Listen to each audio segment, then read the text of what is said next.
Lalagyan ko siguro ng mga pebbles yun. Oo, bago po i-ano. Lagyan Buhusan muna bago lagyan ng pebbles.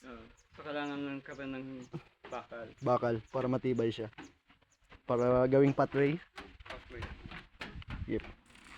Punta muna ako sir, dito.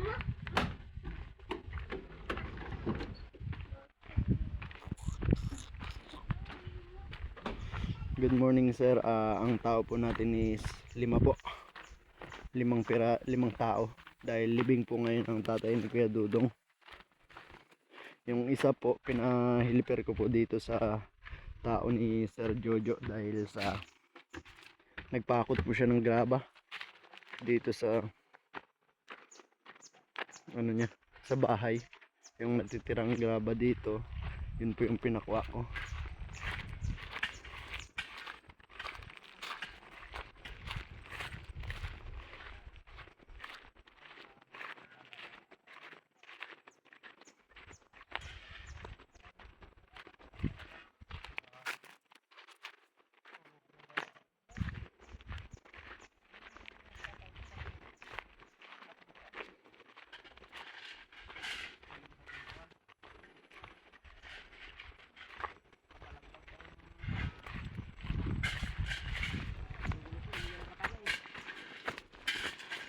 Ano yan? Screen sun pa rin?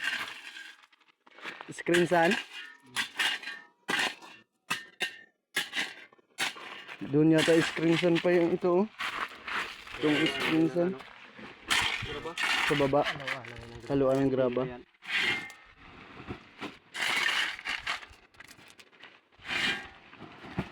Ito po yung tao ni Sir Jojo. Ito po yung tao natin.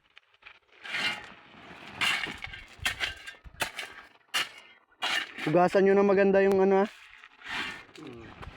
bago nyo i-flooring doon sa ano harap ng bahay ni Sir Jojo sa hagdanan.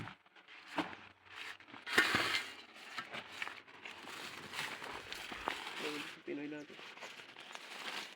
Tuba Pinoy rin. Doon po yung ipo-flooring sir sa hagdanan sa step ni Sir Jojo yung papunta sa ano po sa kusina. Yung sinasabi nyo pong ipantay na lang diretso.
Si Tatay Amada po at saka si Kuya Jason sinasalpak po yung transmission ng tractor head.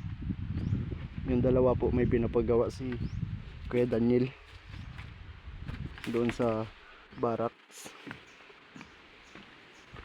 Pinapatulong ko po muna sa kanya para po bago siya umuwi matapos niya po yung kailangan niyang tapusin.